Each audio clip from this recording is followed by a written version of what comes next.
it's Inauguration Day. Let's look back at what happened last time on the Hot Zone. This is the Hot Zone. Engaging with the news in a whole new way, international war correspondent Chuck Holton brings insight into areas of crisis and lets you help those affected. Hey folks, Chuck Holton here. Thanks for watching the Hot Zone. I appreciate you all being a part of it, and we're getting back into the swing of things here. I wanted to just comment on the fact that it's Inauguration Day, and Joe Biden is being sworn in as the 46th President of the United States. Whatever you believe about the legitimacy of that, that's what's going to happen. And Washington, D.C. is completely locked down. 26,000 U.S. troops on the ground in Washington, D.C. today. And here's something, I mean, A, that's unprecedented. B, they're about the only people in town.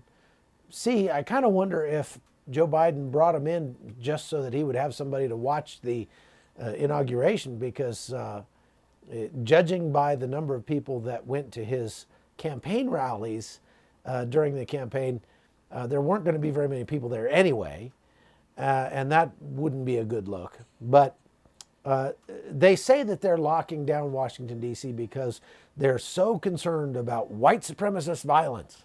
Well, you and I both know that there's probably about a half dozen white supremacists in this entire country.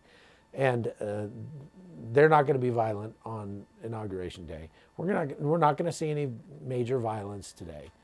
And it's not because they brought 26,000 troops into Washington, D.C. The strange thing is, those 26,000 troops come from all over the United States. All 50 states are represented in those Guard troops that are there. And what's that about? I mean, it can't be cost effective to try to bring people in from Alaska to lock down Washington, D.C. during the inauguration. And we certainly didn't see that the last time. As a matter of fact, I was at the inauguration last time, and there was a significant amount of violence, and I would venture to say significantly more than we will see today at the inaugural in Washington, D.C. And again, not because there's 26,000 troops, but because the right does not typically get violent the way the left does when they don't get their way. Those of us on the right are unhappy that Joe Biden is going to be the next president. Many of us don't believe he got there legitimately. There were very similar feelings on the left this time in 2016 or 17, I guess, after the last election. But the way the left dealt with that was by setting cars on fire, committing felonies up and down the street, busting out windows at the Starbucks. And here's about 3 or 4 minutes of what that looked like. Watch this as I get assaulted by some of those Antifa members that were so upset that Trump had been elected president. Check this out.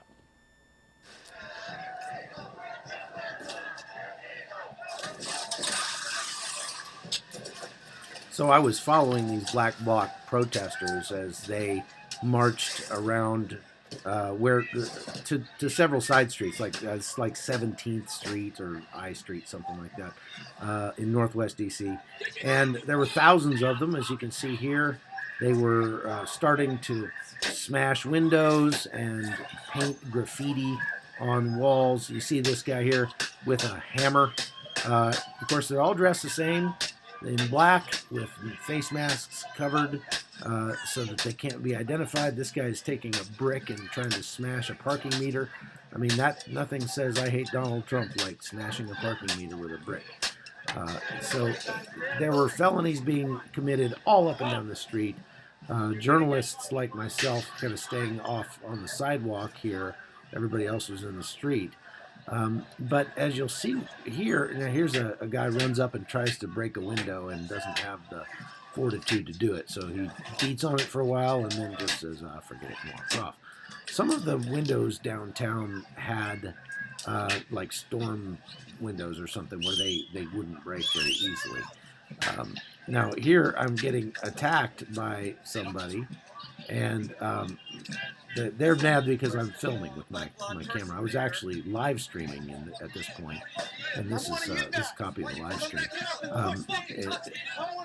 I'm having an argument with the person who attacked me here.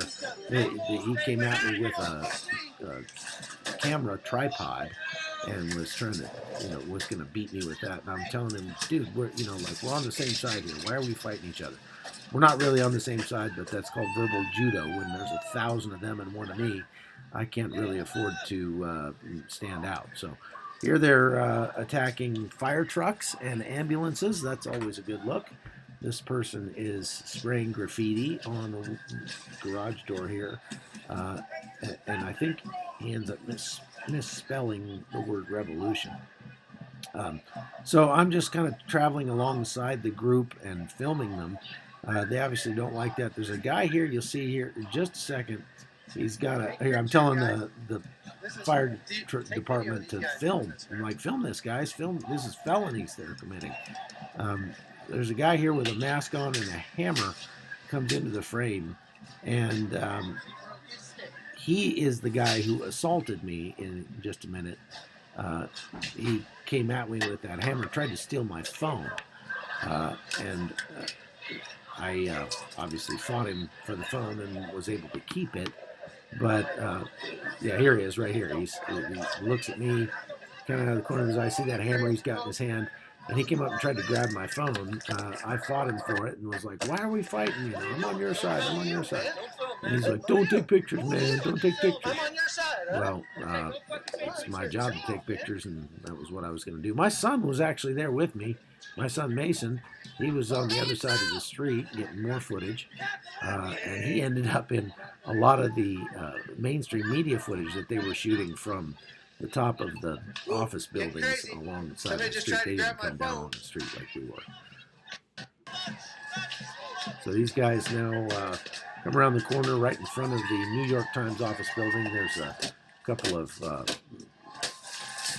this is a SUV, but then there's also a limousine right there. It turned out, I think that limousine they said belonged to Larry King.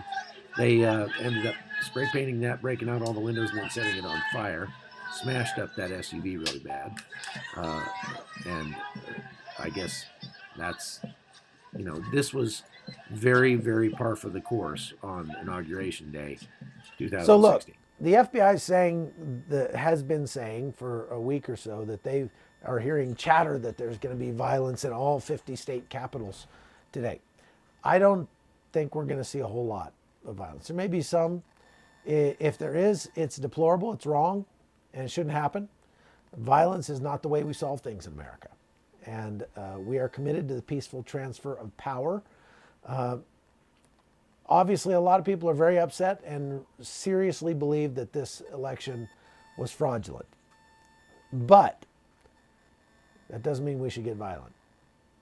Now, if there is any violence, it will certainly be jumped upon, magnified, amplified by the mainstream media, and turned into a justification to clamp down on the personal freedoms of free and law-abiding Americans all the more. That's the great fear that I have today. The Democrats now control virtually all of government, and they're going to make full use of that. And I cringe to think about what that's going to do to this country. But let's hope that we can, let's not hope. Let's just trust God. Let's trust God for the outcome here. One way or the other, whether you're on the right or the left, let's trust God and put our faith in Him. This is not my home. And I guess getting philosophical about it is the best I can do right now. So, at the very least, it looks like maybe Antifa and the Black Bloc will take the day off. And that's not a bad thing. Let's hope that they take a lot of days off in the future, because it's unlikely that the current administration who's coming to power today would do much else to stop them. That's all I got to say about that. I absolutely loathe those Black Lives Matter and Black Bloc and Antifa rioters. And I absolutely loathe the rioters on the right, what few there are.